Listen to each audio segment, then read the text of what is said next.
Today, I'm giving you everything you need to know for your first Road to Glory playthrough in College Football 26. Number one thing that's new this year is the high school experience, but it still starts out the same way. You're still going to pick your starting star rating, but you can change this, and you can change it pretty easily. By accomplishing the goals, you're going to see yourself shoot up. I started out as a 2-star in the save that I did and finished as a 5-star, so it's very flexible. So my number one tip to you would be let that flexibility determine how you go through your recruiting process. Don't put schools in your top 10 that you don't actually want to go to. You just think you could get an offer to, because as you progress through the games, you're going to get a lot more interest from bigger programs, even if you started out as a 2-star. Granted, that is assuming you complete your tape score objectives at a regular basis, but that's not terribly difficult to do. I played through on All-American difficulty, and I wouldn't consider myself great at the game, and I didn't have a very hard time completing these objectives and launching my tape score up.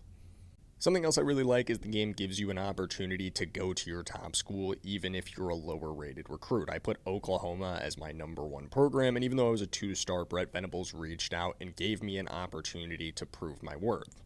And while I forgot to take a screenshot of the Oklahoma one, sorry, I got a little excited, that turns into a Gamebreaker experience. You got to do something like get a 50-yard rushing attempt, and you'll get 6 times the tape score that you would have normally gotten. So it'll be 250 for every other school and 6 times 250 for Ole Miss or Oklahoma.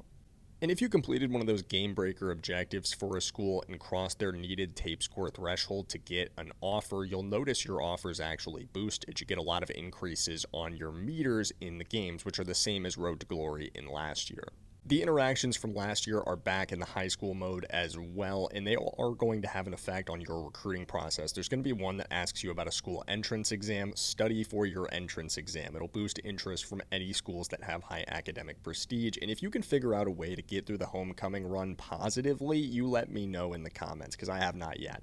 2 other things to know about the recruiting process that kind of confused me at first. Number 1, you can verbally commit to lock in your offer at any time and still switch your commitment on hat selection day. That doesn't actually lock you in. Number 2, when it asks you to cut down to your top 3, don't get confused. It's not asking you to advance or do anything like that. It's just asking you to reorder so that the 3 schools you want on hat selection day are above the scissors.